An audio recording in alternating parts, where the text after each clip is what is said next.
Hello students, what is going on? मैं Abdullah Momin, KMES English Medium High School and Junior College, and we are going to start a new chapter, that is gravitation, from your class 11th physics. So the very first thing which we are going to learn in this chapter is Kepler's laws of gravitation, and we are going to see the three laws, that is law of orbit, law of areas and law of time period. And then we will see the universal law of gravitation.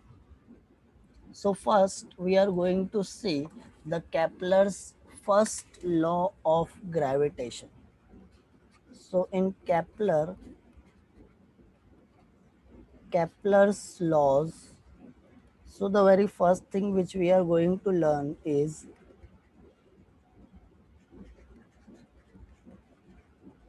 Kepler first law, and it is also called as law of orbit. So let us first see the statement of Kepler's law. So what is the statement of Kepler's law?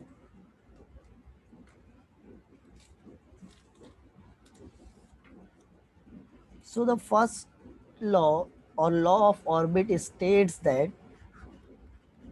all planets move in elliptical orbit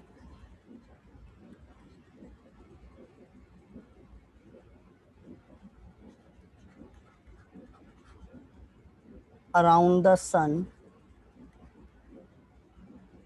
with the sun at one of the foci of the ellipse.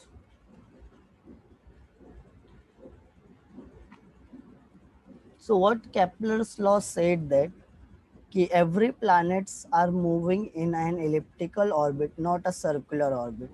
So we all know that this is how the ellipse are look like, and ellipse has two foci. Suppose this is your first focal point A and second focal point is B.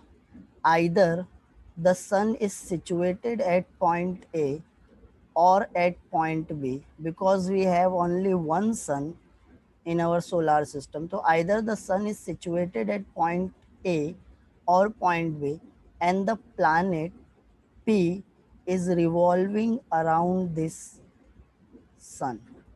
So let me correct this. This is an elliptical orbit. The sun is situated at one of the foci of the ellipse, and planet P is revolving in elliptical orbit around the sun. So the planets are not exactly revolving in circular orbit, but they are revolving in elliptical orbit. So next, we are going to see Kepler's second law, that is also called as law of area. So what is the statement of the this law is the line that joins a planet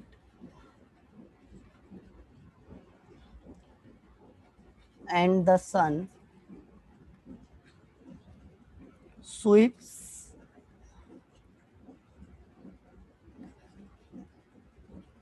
equal area in equal intervals of time.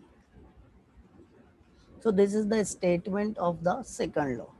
So what this statements means that suppose a planet is revolving in an elliptical orbit, the sun is situated at one of the foci of the ellipse, and consider that at this time instant t1, the planet is at this point.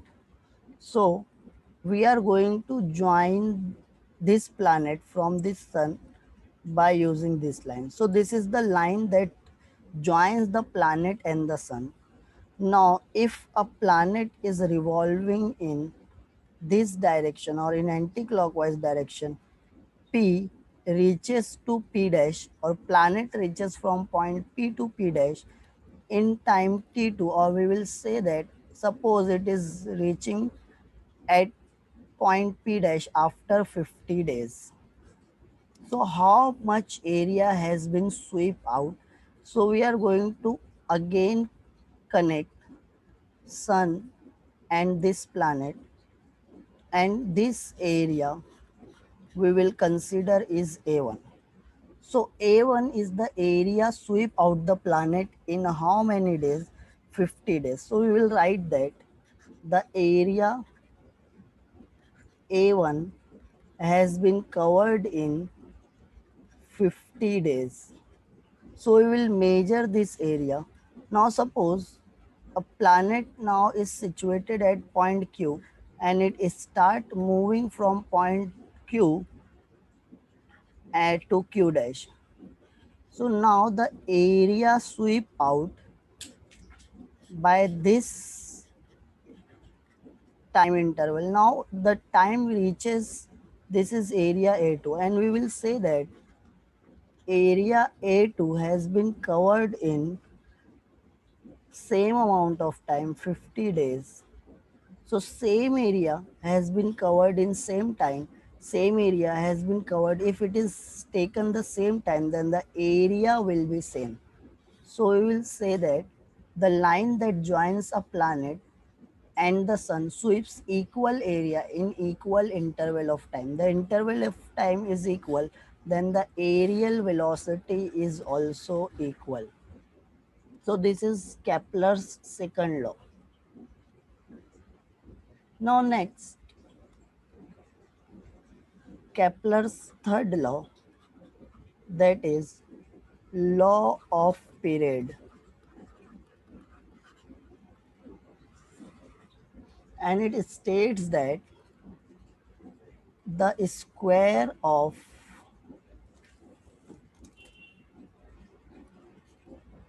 the time period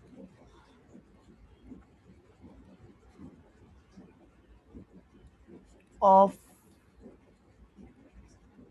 a revolution of a planet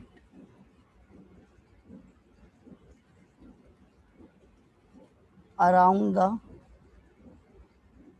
sun is proportional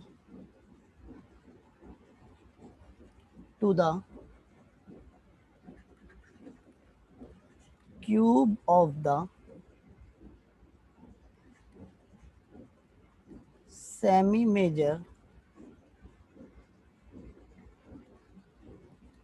axis of the ellipse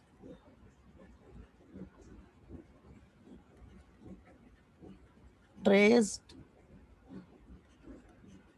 by the planet.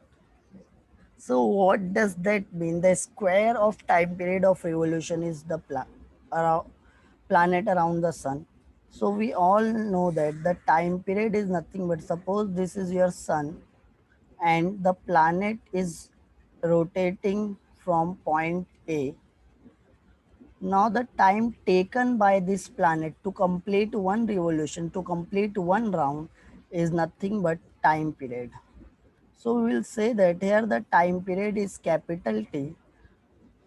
And now this ellipse has two axes, the horizontal axis which joins the two focal point, and the vertical axis which is Converting these major axes into two parts is called as semi-major axis. So half of the major axis is called as semi-major axis. This part is also called as semi-major axis. So this distance is nothing but r. R is the semi-major axis. So we will say that the square of the time period of revolution is directly proportional to the cube of the semi-major axis traced by the planet. So this is nothing but, and when we will remove the proportionality sign, we will put the constant. So we will say that t square by r cube is constant. So this is your Kepler's third law, which is also called as law of planet. Now the question may ask on this topic, state three laws or state Kepler's laws of planet. Now next we are going to solve, or we are going to see the universal law of gravitation. Universal law of gravitation. So what is universal law of gravitation? So we all have studied that Newton's law of gravitation, that is also called as universal law of gravitation, and it states that every particle of matter attracts every other particle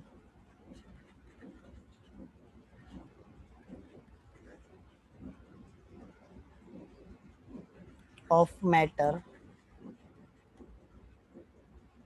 with a force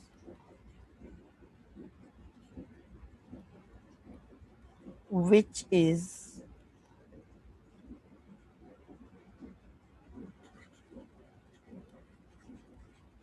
directly proportional to the product of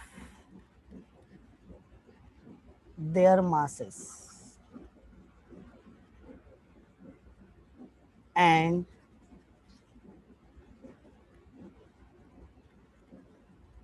inversely proportional to the square of the distance between them. So this is the statement of universal gravitational law. Suppose we have two particles. The mass of first particle is m1 and the mass of second particle is m2. Now first particle attracts second particle and second particle attracts first particle, and their distance is r. Let m1 be the mass of first particle, m2 be the mass of second particle, r is the distance between them. Now, what the statement is, the force of attraction. First particle attracts second particle also attracts first particle, and the magnitude of force by which they are attracting is directly proportional to the product of their masses and inversely proportional to the square of the distance between them. if you will remove the proportionality sign, we are put the constant g, where g is gravitational constant, or we can also say that universal gravitational constant, and its value is 6.67 into 10 raised to minus 11 Newton per meter square.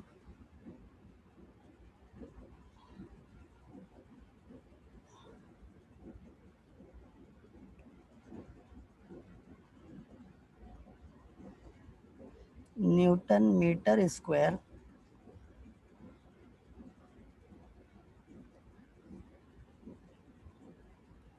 per kg square,